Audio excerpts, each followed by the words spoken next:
All right, I've been pondering some aspects of contemporary America and some of the problems that we're seeing, and again, the use of language and the way people are thinking about some controversial subjects and issues that we're struggling with in our current contemporary moment. And two of them that jumped out at me is diversity and identity. And generally, what we like to think of is that identity and diversity work together. And sometimes they do, but generally speaking, and this is what I want to explore at pretty much length here. So hold on, this one might get a little longish because it is sort of subtle and complicated, and there's lots of nuances that really matter. But often diversity and identity work at cross purposes to each other. So they don't help each other, they actually create problems for each other. So to start, the first thing to think of when pondering diversity, and I think I've said this before. If not, I should have said it before. One of the great underestimated elements of human societies, human civilizations, is that people are unbelievably diverse. Human predilection, part of it's genetic, part of it's social, part of it's cultural, part of it is opportunity. But human beings have this incredible plasticity about what they can learn and this incredible diversity of innate drives.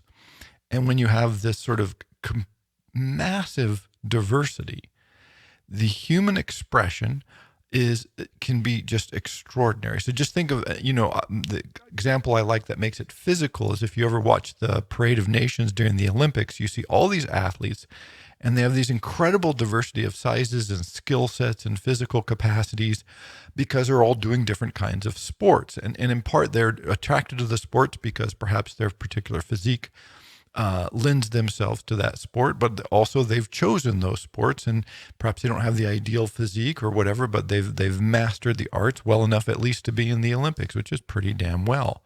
But any of those people on the field, take the worst person in the Olympics who's going to get last place, whatever reason, they are so vastly superior at whatever it is they're doing compared to just an average person, not someone who's bad, just an average person, as to be aliens.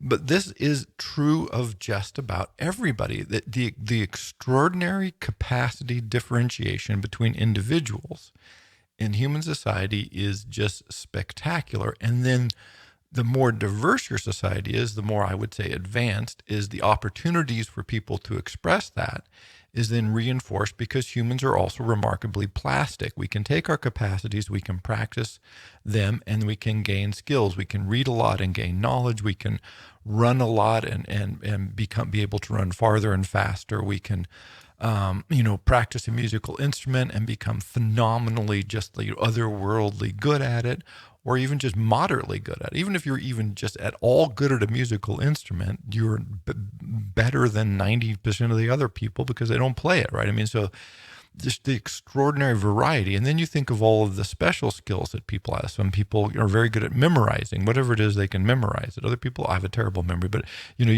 other people have, visual that, God, they're so good with visual cues. Of course, now you're talking, if you enter the world of painters and sculptors, I've talked to painters and sculptors and whatnot for most of my lives. And some of them say, oh yeah, you just see it. And then, you just sort of draw it or you paint it, or it's there in your mind often.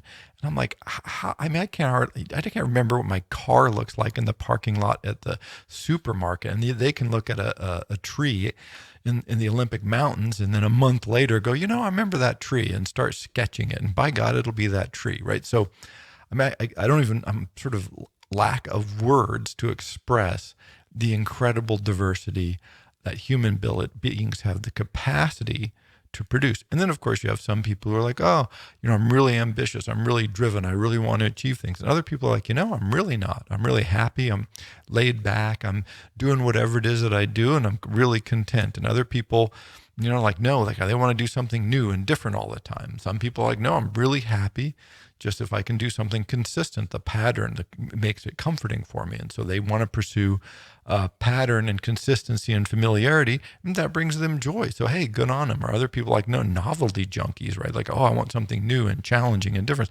So, hey, good on them, right? So, again, from skill, from predilection to cultural opportunities, the diversity of the human individual is, I mean, it's unbelievably massive. And again, if you don't believe me, just look at YouTube, right? Or something like that, where there's millions of people doing millions and millions and millions of different things. And there seems to be people interested in just about everything. And that's great. I mean, I'm not interested in 99.9% of it, but somebody is, and that's wonderful. And so when you see online forums where people are able to express their interest, that, perhaps if they're isolated individuals here and there, but through the magic of the internet, they can kind of conglomerate, and maybe there's 10,000 people who are totally fascinated by this, or have a particular skill set, who really want to become good at, juggling, or, whatever it is people are fascinated by. And so that is great. And I always think, like I said, is one way of thinking of societies is the best possible society is a society that allows the maximum number of people to express their capacities to the greatest extent, right? This is one way to think about it is you have all this human potential. How do you tap it? How do you allow it to thrive? That requires diversity. And that's why I said earlier, I gave the example of human beings need a rainforest where there's all these niches and variations, and there's trees, and there's beetles, and there's insects, and there's cougars, and, not a wheat field. We don't want a wheat field. Human society basically abhors a wheat field, and given the opportunity, will variegate wildly. Now, the problem is there's several problems here. One of them is, historically, of course, ancient societies, and we are the inheritors of ancient societies, the patterns of our civilizations were laid down during the agricultural revolution, roughly 10,000 years ago. But at 10,000 years ago, almost no one was in agriculture. Even 1,000 years ago, probably most of the world's population was not involved in agriculture. It's just that the major civilization that we've inherited and we think of was built around agriculture. So it's, so those systems have come to dominate, but they're peculiar systems. One, they tend to be very hierarchical. And two, most of the people in the early agrarian societies spent most of their time just slaving in the fields because that's what it took to survive. So they did not have the opportunity to express themselves. Only the elites tended to have the opportunity to express themselves, and they were highly constrained. It's not like you could do whatever you wanted because you were rich and powerful. No. You were rich and powerful because you were fulfilling all sorts of societal and cultural obligations. And so, better to be in the palace, I'm sure, but still, our notion of personal expression and freedom was still rare and does not develop for a long, long time. And even today, I don't think it's completely developed, just as we'll see. Because you had to maintain the hierarchy, and your position in the hierarchy required you to do certain things at certain times in certain ways. And to violate that, which, of course, people did because they're humans, but tended to bring condemnation. Socrates was put to death basically because he was not behaving as a good citizen. He was a member of the elite, not the maximum elite, but he was a citizen, so he was a member of the elite, but he wasn't playing nice. And the price of not paying nice has generally been being exiled, which they offered him, or being put to death, which is what happened to him. And that has been the history of human civilization until very recently. Until yesterday, basically. But as society has modernized and has specialized and diversified, there's been a massive increase in the opportunity for individuals to express themselves. So this is where you get someone like Beethoven saying, look, I'm not a servant. Mozart was treated as a servant. Beethoven saying, I'm the equal of or superior to dukes and noblemen. And he really argued for that position, and he kind of won that. He made the artist something that could be respected, admired, something to be striven for. This is part of the Romantic movement, is to gain the respect, is to say, an artist, the achievements in the arts, that makes you a special person the way the aristocracy was special. To be achieved in athletics in the last maybe 100 years, the athletes have gained that same status. It is something to be admired. That expression of human capacity has gained the sort of merit and admiration that used to be reserved for, again, mostly the aristocracy and the elites. Maybe it's taken over the warrior class sort of issue, but that sort of admirability. Actors and actresses painters, writers who become famous. I mean, the notion of being a famous writer, I mean, that's just such a stupid idea. This is scribes used to not be people, basically. They were servants. And then slowly education levels rose, the need for this diversified. And so those expressions of those talents and have slowly got social credit. And then again, here's another sort of pathway for people to express themselves. And that increasing diversity is good. Unfortunately, we still struggle with this. So you'll hear people talk about things like, oh, they use the phrase like alpha male. It drives me mad. And this is a phrase, theoretically, it's kind of very weak sauce, but it's derived from like chimp society and other societies like, oh, we're basically just big primates. In many ways, we are just big primates. So that is correct. But in other ways, we are not. There's not that many opportunities to express yourself in a chimp society. And one of them is to be the dominant male, although this is exaggerated. But anyway, let's just say it's true. Great. We don't live in a chimp society. We live in a human society. There's a massive ways of expressing yourselves. Now, being an aggressive dominant male is one of them, but it turns out that almost no one is interested in that. There are few people are, but it's not. But there's this sort of notion that, oh, you're supposed to be an alpha male if you're a man. This is what you're supposed to strive for. Well, that might have been true, 500 years ago when it was be a peasant in the field, be a successful warrior, or be born in the aristocracy. And so if you weren't born in the aristocracy and didn't want to be a peasant, being super aggressive and dangerous was probably helpful. Depending on the society you're in. But again, even this just depends on where you are, because, China was, between its warring periods, had whole centuries of relative internal peace. Always trouble on the borders, but so they didn't know use for an alpha male. I mean, were Confucius scholars alpha males? I mean, here they are ruling over vast territories, millions of people, advanced civilizations, building incredible agricultural aqueducts and viaducts and irrigation and I mean, they were doing everything. Were they alpha males? I'm not convinced, right, that would be an accurate name for what they were doing. But this is precisely the opposite of the society in which we find ourselves. That might have been a useful notion a while ago. Hey, if you're playing on a NFL football team, being an alpha male might be a good idea. That might be helpful. It might not, but maybe it is. That might be a benefit that you want to have. But it's a very cooperative sport. So even there, I wonder.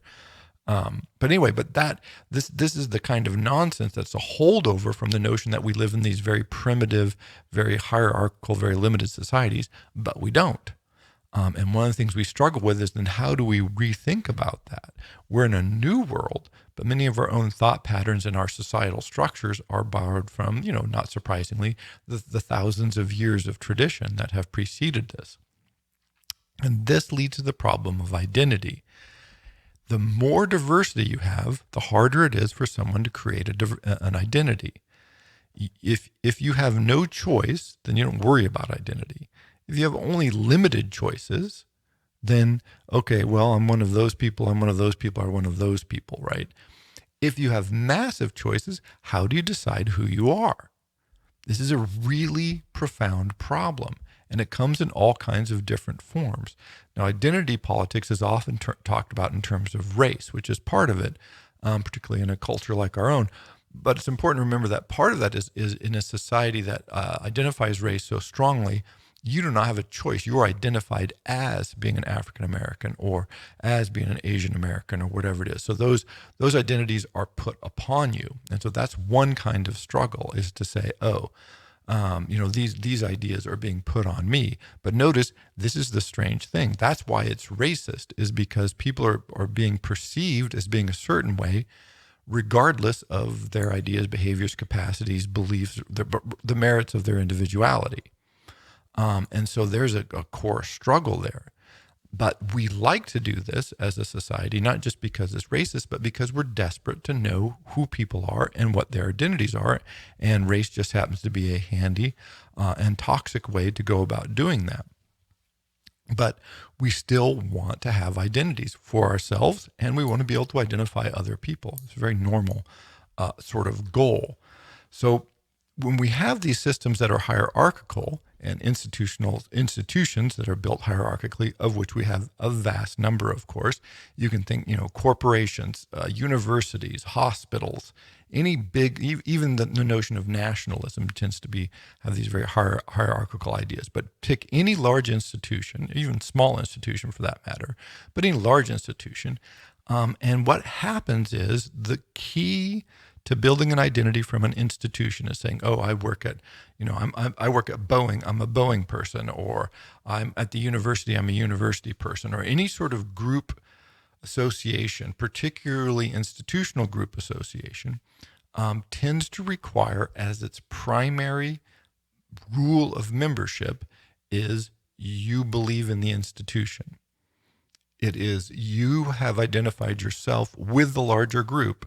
And so respecting, defending, and supporting the group identity becomes central to your identity. That's the key metric there. And so this is, there's a writer many, many years ago who wrote, Peters, I think his name was, he wrote all these management books. I remember he was interviewed one time and he says that there's only a couple of companies in the world that he's ever worked with that actually tried to hire and promote the best people, because the best people tended to be disruptive. And I thought, oh, well, that's just crazy. That's nonsense. Of course you want the best people. But just show that I was young and naive. No, it turns out they never want the best people.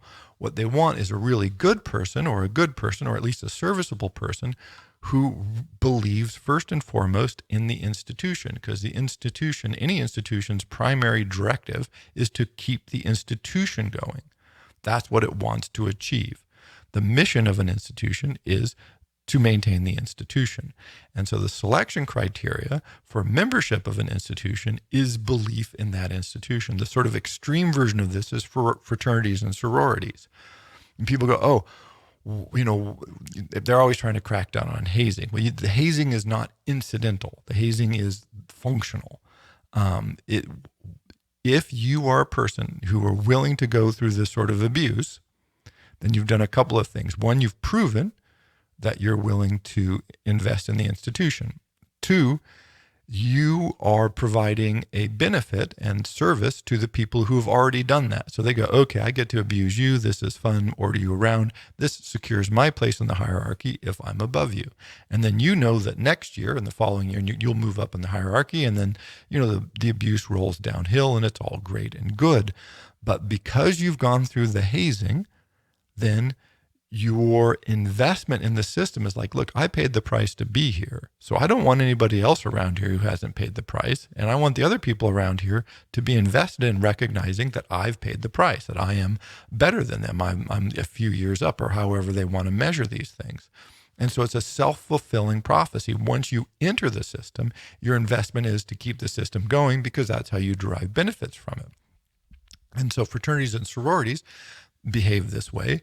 And again, so hazing is an incidental. It's like, let's get rid of hazing. Is impossible. You have to have some form, because that's the whole function. How do we sort out the people who aren't willing to invest in being in here and believe just in being here? Mormon Church is brilliant at this. This is, you go away on a mission for 2 years. Well, if you spend 2 years of your life committed to doing this, well, you are now your core.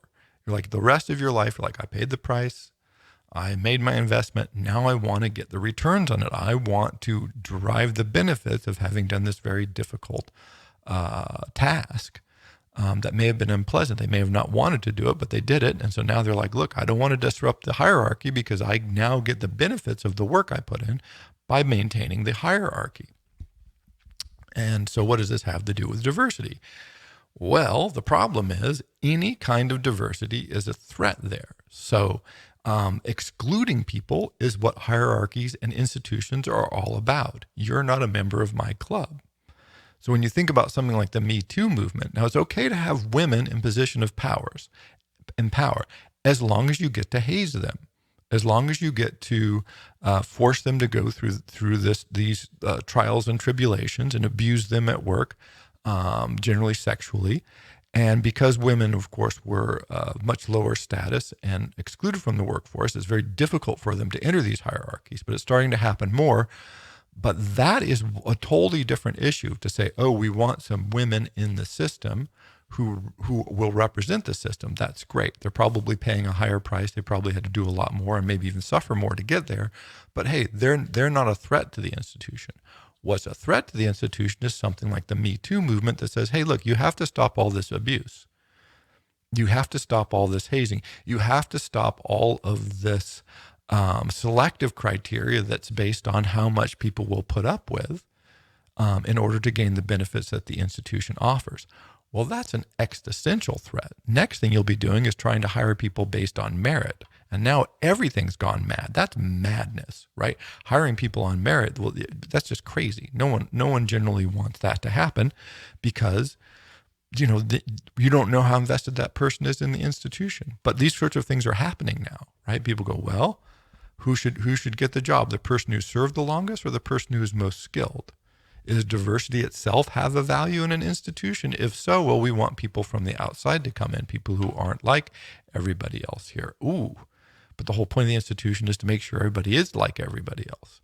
So it's a huge fundamental existential tension between, if I have an identity with a group, I want to maintain the coherence of that group. And I don't want other people in here who are going to be different and mess it up. You could be racially different, could be women. It could just be, I think more importantly, simply a different outlook. This is going to disrupt the whole system. One way to think of that outside of the racial and the women's system is Silicon Valley was basically founded under the idea that the old hierarchical system was no good.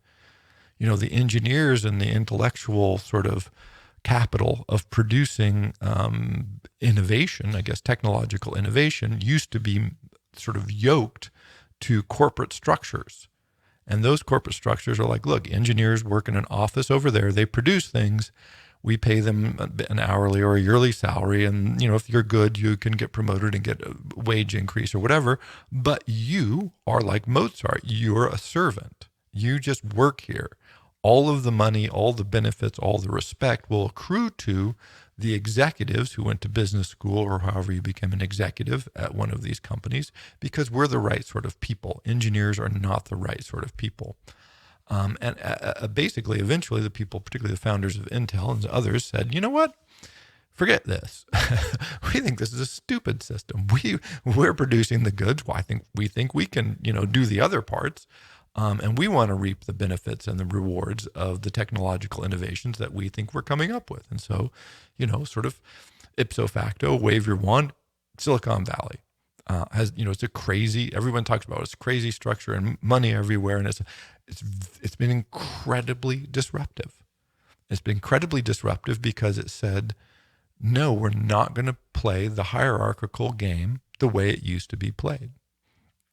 I don't know if it's true today, but I think it was about 8 years ago, a study came out, and they said that there were no Harvard MBAs. Was it Harvard or Yale? Anyway, one of the Ivy League schools. There were no MBA students, graduates, who were going into Wall Street.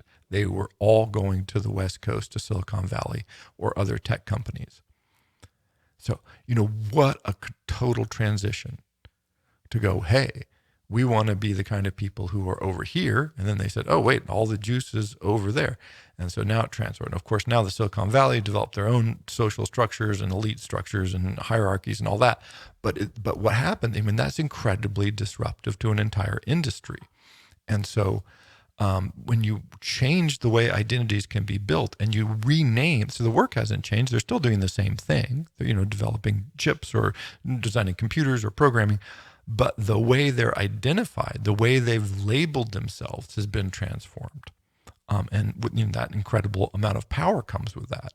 And so that revolution of self-identity or group identity is kind of what the stakes are when you think about identity and diversity. They basically created a new type of important, valuable person.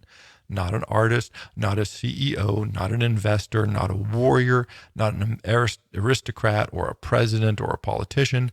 No, now they're a tech person. So this whole new sort of realm opened up where people are able to say, yes, this is who I am, this is what I do. And it turns out that there's a fair number of people who want to be there, who really do find joy and self-expression and opportunity in that environment. And so, all to the good in some ways.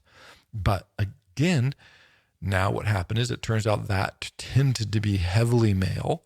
And now they're really struggling with diversity issues, because if you bring in people from a different culture, and this different culture is just not from the tech culture, wow, you get these culture clashes, and all of the big companies are, of course, struggling with this. And, you can read the articles out there. But notice this is a fundamental tension between do we want different people around with different ideas, different outlooks, different capacities, or do we want people who are more or less share a commonality? If you want to define yourself as a member of a group, then what you want to do is make sure that group has that commonality, and then you want to exclude people who are different. If you want maximum diversity, then individuals have to be increasingly sort of on their own to develop their own sense of identity, which is really difficult. And in fact, society often doesn't allow you to do that. I mean, there are all kinds of restrictions on those opportunities, although they're greater than they've ever been. And again, it's always important to remember that some identities are put on people, right? So that there's some choices that are difficult to make because society says, if you're a man, you're this way. If you're a woman, you're this way. And you see there's a lot of struggle about this. And so again, the fundamental tension between trying to build identity and trying to maintain diversity. But we need group identity, because we are social people. We're social animals. And so it's not crazy for institutions and systems to develop this sense of culture. It just tends to run counter to notions of diversity, which is why it's such a vexing issue and unlikely to go away anytime soon, because it's just a core problem right at those crossroads. That probably can't, it's not like soluble. It can be addressed. Different approaches can be better or less good, but there's always going to be that tension between expression of the individual's capacities and a desire for identifying with a group, and then the group's desire not to be too diverse, because then how do you define the group if it's just a member that includes everybody? Right? Who do we get to exclude? Who do we get to include? These kinds of dynamics. And this leads pretty much directly into the swamp of cultural appropriation, because the cultural elements here, if you think in larger than institutionals, but it works very much in the same way, is you have a history of various aspects of cultural appropriation, but it's hard to know where, it's a range, it's a whole, range of possibilities here. So you have moments like the Elgin Marbles being in England. That's, pretty clear. You have the early 20th century, or even the late 20th century exploitation of black musicians and songwriters. They just basically took the music and sold it and did not give them any acknowledgement or money.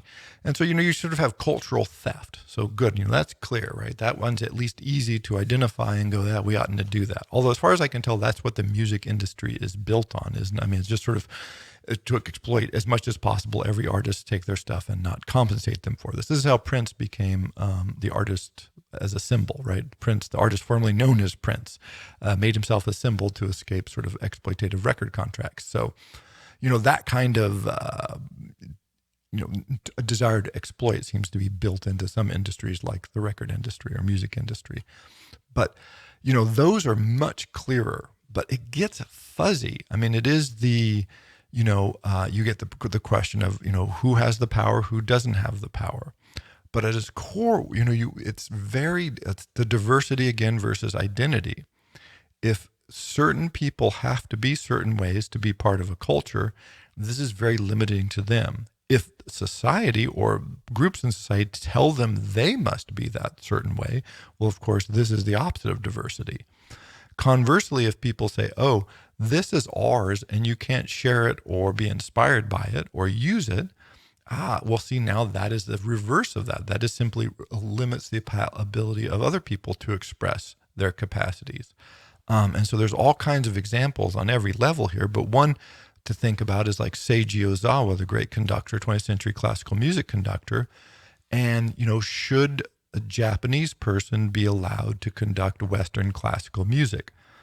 I mean, it seems to me, sure, absolutely. That's a great thing. But So then people say, well, this is a dominant culture versus a not dominant culture. And it's like, I'm not sure, you would ever count Japanese culture as not dominant, certainly has an imperialist history. But it just seemed like we criminal to not allow him to do that. So then you go, okay. And I don't think most people mean that, by the way. I'm just saying, trying to go to the other extreme and go, yeah, well, that would seem silly.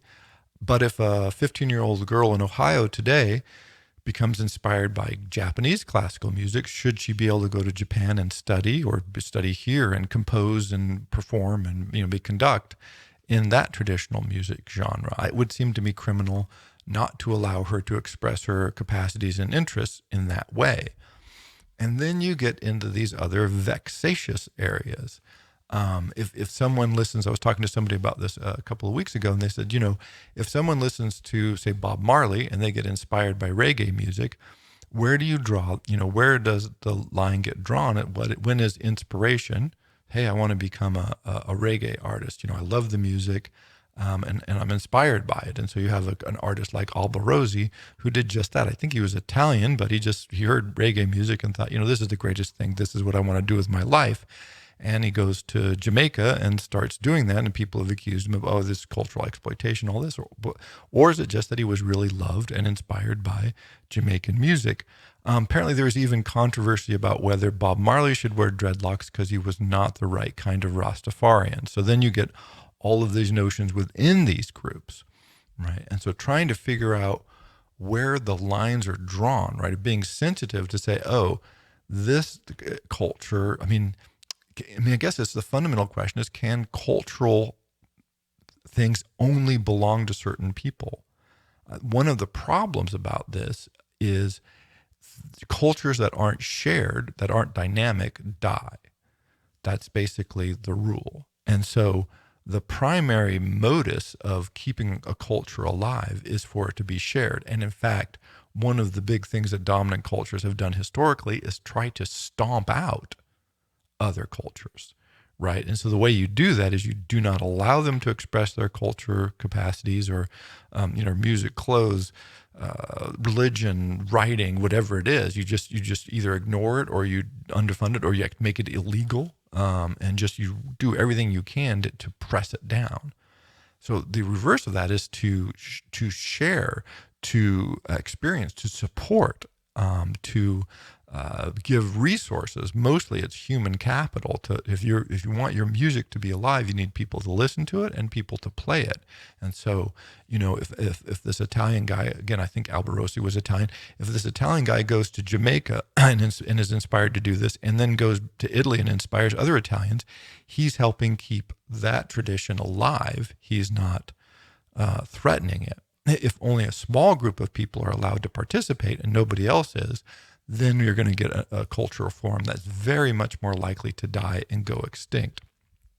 But of course, there's a difference between sharing and expressing and supporting and taking, right? So then, again, and where those lines are, wow, they're so fuzzy. It's often, sometimes Elgin Marble's not tricky at all, but sometimes it is. But I think the peculiar sensitivity at this moment around these issues is this notion of identity.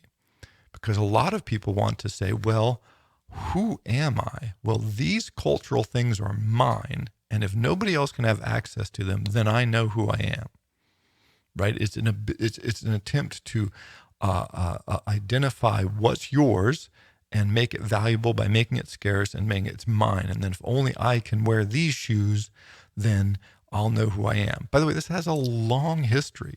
Back in the Middle Ages in European cities, China had something similar. Whatever career you were in, you wore a career. Like whatever job, like you're a barrel maker or a leather worker. In certain cities, you would wear a particular kind of clothes. And if somebody who was not of that guild or union or a specialty was wearing those clothes, that was a fine, or they would just beat you up or they would exile you. Right, because those clothes, that identity, that outfit, this profession is ours and nobody else can take it. A really powerful, powerful group identity. and they defended it, unto the death. Literally, they would kill people who they thought were trying to pass themselves off in these specialties or as these kinds of people. Same thing with, the weird. Lots of religions are obsessed with clothes, and it seems to be they're obsessed with clothes because it's a visual identifier of hierarchy within these hierarchical systems. It's one way you can identify hierarchical and non-hierarchical religions basically easily is hats. If they're into hats, it's a hierarchical religion. If they're not into hats, then they're not a hierarchical religion, or other sorts of clothing manifestations. But for some reason, it seems to be hats that allow you to identify that. And so who gets to wear a particular kind of hat, or who gets to wear a particular color, royal purple? In China, the Mandarin 8 and the Confucian scholars often had special clothes that they could wear. If somebody else wore it, you're probably punishable by death. You're going to get in a lot of trouble. So that notion of creating identity through exclusivity is old. I mean, this goes way back, but again, notice this works against diversity. It works against the opportunity of somebody to say, wow, that looks powerful and interesting and inspiring, and I'm moved by it, and I want to participate in it. And then people say, well, no, because that's for other people. And generally this is done, as they say, across power barriers. And they say, well, if you're from a marginalized or weak culture, then basically you can do whatever you want. But if you're from a powerful culture, then you can't participate or do things with marginalized or weak cultures. And it tends to be a lot of focus on the power dynamic, which is not totally unreasonable, but I think one needs to be careful there because, these power dynamics change. As I heard somebody was talking about this in terms of Spain, and I was like, Spain was like a world dominant power. I mean, that's why Spanish is the third most spoken language in the world, I believe, is Spanish. I mean, it's not because Spain it was a marginalized culture. It's because Spain was the culture. That's why everybody learned Spanish, right? They spread that stuff everywhere. I mean, that's one of the great, cultural movements and powers in the last 500 years. And so,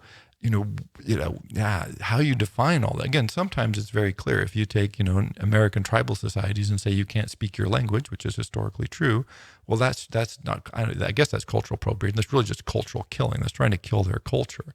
But if you're a tribe and you want your language to survive, the best way to do that is to get as many possible people to speak it as you can. And if you say, oh, we don't want non-tribal members to speak our language, you're committing cultural suicide is what you're doing. Because unless your tribe is vibrant and growing and adding lots of members, chances are that language is going to go dead. And so, that's the threat when you try to limit diversity and limit access is you sort of, you basically start killing the thing that supposedly you're trying to protect and love. And so that's why when you think about identity and diversity, it leaks over into all kinds of problems, cultural appropriation just being one example. When you think about diversity in other fields, I mean, the cultural field is obvious, but again, back to, business, they say, business say, yeah, we want to do, more lending to broader range of people. And they go, sure, a lot of businesses are talking about this now.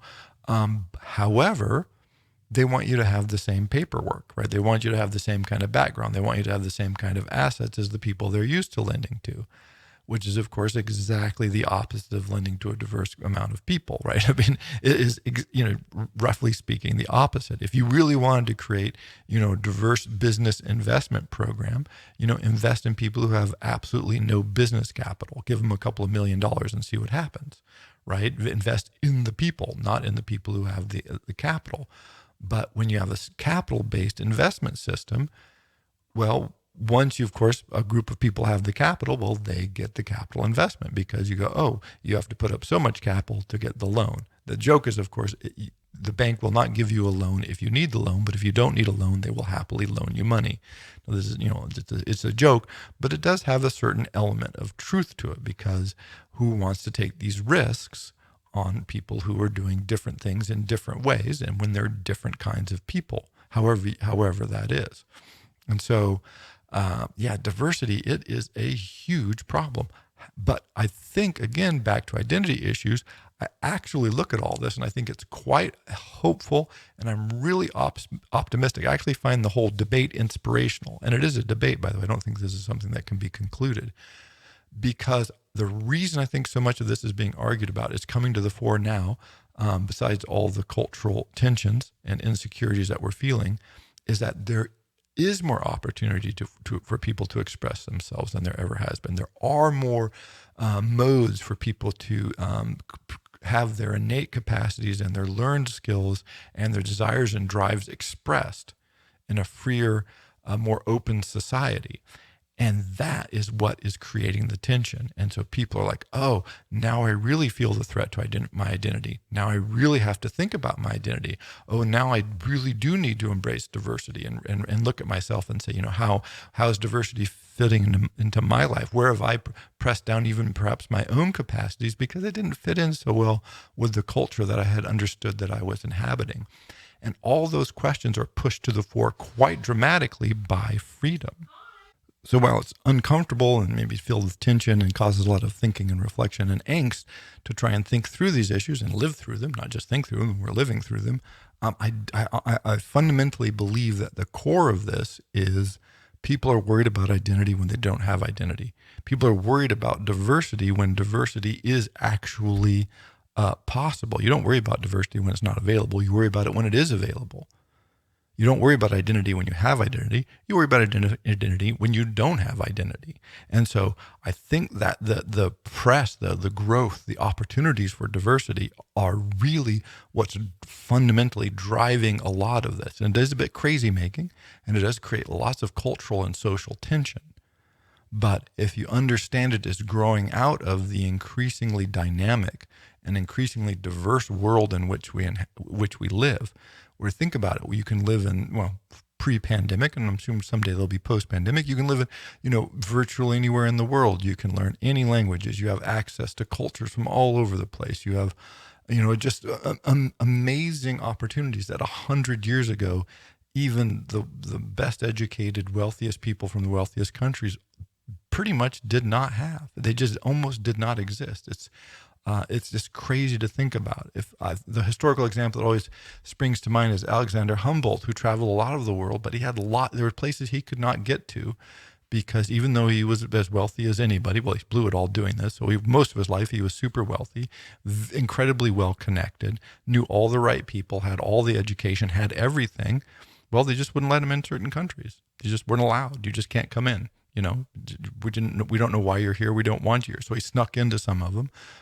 But he got ambassador passes to some of them. But even, just that freedom of travel and cultural experience is so much greater than it's ever been. Plus the fact that we're much more likely to encounter people unlike us than has ever been true in history. We can see them online. We can talk to them online. We can see them on TV. We can go to those countries. They can come to our countries. And so, the world has just gotten bigger, more diverse, more dynamic. And that sort of diversity, which I would argue is to the good, does, however, create these tensions that we're going to have to work through. So working through the tensions, maybe not that much fun and often quite disturbing, but I think the fundamental issue is the energy that's driving that is this growth in world diversity and the opportunity for individuals to express themselves in just a vast array of ways that maybe if finally, or at least is beginning to match the incredible capacities and innate diversity of the human being. When we've got 7 billion plus people, there's just so many opportunities that are needed so people can express all of that, all of the individuality that's in them. And so perhaps our cultures are finally beginning to reach a complexity where an increasing number of people can really start expressing and experiencing their own capacities. And that would be powerful, amazing, but of course also disturbing. So thank you.